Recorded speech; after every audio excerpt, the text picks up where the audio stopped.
ఓం నమ శివాయ. జ్ఞానమురళి మీకోసం మీ భాషలో. జ్ఞానమురళి 49వ భాగము. అందరం శివబాబా స్మృతిలో చదువుకుందాము. నేను ఈశ్వరీయ విద్యార్థిని. శివబాబా నాకు టీచరు. బాబా నాకు సద్గురువు. నేను మాస్టర్ సద్గురువును.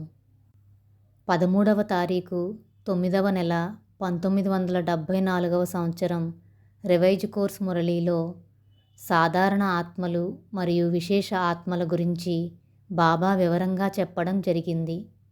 సాధారణ ఆత్మలంటే డైరెక్ట్గా తండ్రితో సర్వ సంబంధాలు జోడించకుండా మధ్యలో ఒక నిమిత్త ఆత్మపై ఆధారపడి తన ద్వారా బాబాకు కనెక్ట్ అవుతారు.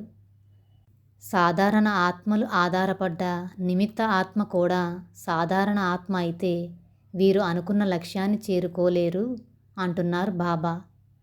విశేష ఆత్మలు నిమిత్త ఆత్మలపై ఆధారపడకుండా డైరెక్ట్ బాబాతోనే సర్వ సంబంధాలు జోడిస్తారు. బాబా యొక్క గుణాలు విశేష ఆత్మలు చేసే కర్మల ద్వారా ప్రత్యక్షం చేస్తారు. శాంతి శక్తిని ఉదాహరణగా తీసుకుంటే వారు ఆచరించే కర్మలలో కానీ ప్రవర్తనలో కానీ చూసేవారికి శాంతి అనుభవం కావాలి. బాబా శాంతి సాగరుడు కాబట్టి మీలో కూడా ప్రతి పనిలో ప్రతి మాటలో శాంతి ప్రత్యక్షం అవ్వాలి అని చెప్తున్నారు బాబా. విశేష ఆత్మలు జ్ఞానం చెప్పడంతో పాటు శక్తిని కూడా ఇస్తారు. ప్రతి కర్మలో దైవీ గుణాలు కనిపిస్తాయి. వీరి దగ్గర శక్తుల యొక్క స్టాక్ ఉంటుంది. ఏ ఆత్మకు ఎటువంటి శక్తి అవసరమైనా కానీ విశేషాత్మల ద్వారా లభిస్తుంది. ఎవరు వచ్చి మాకు శక్తి ఇవ్వండి అని అడిగినా కానీ మా దగ్గర శక్తి లేదు అని అనరు.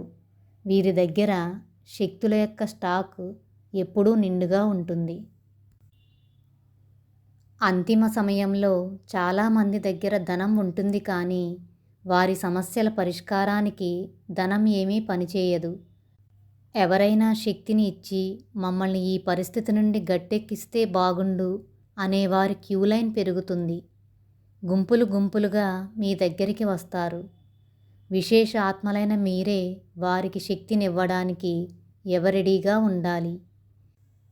మీరు శక్తిని ఇవ్వడానికి శక్తుల యొక్క స్టాక్ నింపుకున్నారా లేదా, నింపుకోవడానికి ప్రయత్నం చేస్తున్నారా, మీ ప్రయత్నం ఎంతవరకు వచ్చింది అని అడుగుతున్నారు బాబా. ప్రకృతి ఆపదలు వచ్చినప్పుడు త్రాగడానికి ఒక్క నీటి బిందువు కూడా ఉండదు.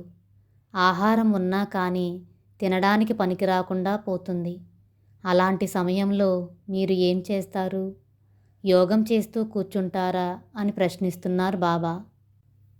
ఇలాంటి పరిస్థితి రాకముందే మీ యొక్క శ్రేష్ఠ సంకల్పాల ద్వారా ప్రకృతికి శక్తినిచ్చి అలాంటి విపత్కర సమయంలో మీకు ప్రకృతి దాసి అయి సేవ చేసే విధంగా తయారు చేసుకోండి. అర్థమవుతుందా అంటున్నారు బాబా. నలువైపులా అగ్ని అంటుకున్నా కానీ విశేషాత్మలైన మీకు సెగ కూడా తగలదు. కానీ మీలో ఏ లోపమో ఉండకూడదు, గమనించుకోండి. మీరు సమర్థంగా ఉంటే సురక్షిత స్థానాలకు చేరుకుని ప్రకృతి ఆపదల నుండి రక్షింపబడతారు. ఇలాంటి విశేషాత్మలే నా యొక్క వారసత్వానికి అధికారులవుతారు. నా ప్రియమైన పిల్లలు నిర్భాగ్యులకు శక్తినివ్వడానికి సదా ముందు ఉంటారు. నా సమానంగా తయారైన వారే నా వారసత్వానికి అధికారులుగా అవుతారు. అర్థమవుతుందా అంటున్నారు బాబా. శివబాబా ఇస్తున్న వరదానం సదా శక్తి స్వరూప భవ. ఓం నమ శివాయ.